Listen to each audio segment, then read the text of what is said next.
Assalamualaikum warahmatullahi wabarakatuh. Perkenalkan, nama saya Risma, Prodi Bisnis Digital semester 4. Di sini saya akan menjelaskan mengenai jenis-jenis sistem informasi. Yang pertama itu sistem informasi manajemen. Sesuai dengan namanya, sistem ini menyasar untuk kegiatan manajerial. Dan termasuk ke dalam manajerial adalah setiap orang yang memiliki kedudukan dalam organisasi dan pekerjaan yang memiliki tanggung jawab untuk manajemen pada suatu divisi atau bagian dalam perusahaan.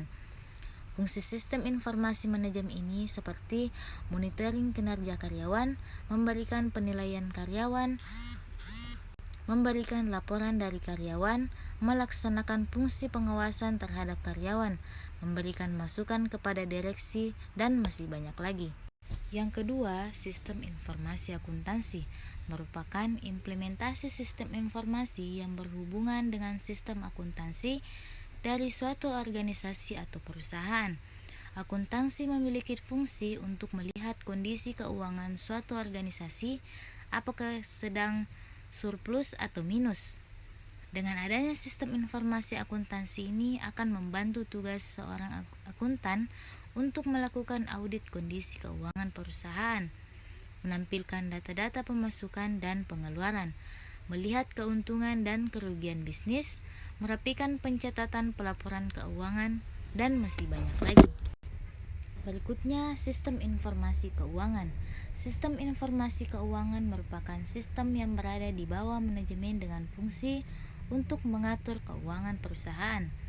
Ada beberapa alasan penting kenapa harus mengimplementasikan sistem informasi keuangan dalam bisnis.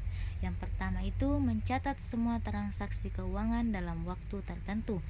Yang kedua, dapat diintegrasikan dengan sistem informasi akuntansi. Yang ketiga, sebagai audit dan core check terhadap pemasukan dan pengeluaran bisnis. Yang keempat, membantu dalam perhitungan pajak. Yang terakhir, mempercepat auditor dalam melakukan audit keuangan perusahaan. Yang keempat, sistem informasi sumber daya manusia.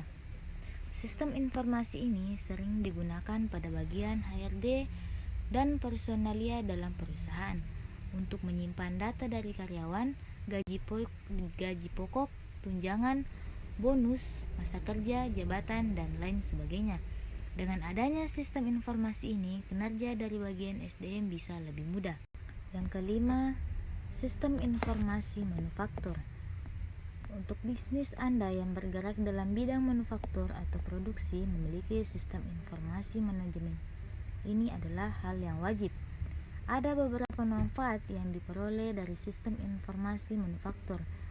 Yang pertama, untuk mencatat produksi dalam bisnis, mencatat hasil produksi yang tidak lulus quality check, mencatat pemesanan barang, mencatat biaya produksi, analisis kebutuhan, memberikan data realita kegiatan produk yang berlangsung. Yang keenam, sistem informasi pemasaran. Sistem informasi pemasaran sangat penting bagi divisi pemasaran dalam perusahaan. Manfaat lainnya dari sistem informasi pemasaran ini seperti mengetahui jumlah produk yang terjual, mengetahui produk yang laku, mengetahui produk yang jarang minat, mengetahui metode pemasaran yang tepat, dan yang terakhir mengetahui respon pasar terhadap produk. Yang ketujuh atau yang terakhir adalah sistem informasi eksekutif.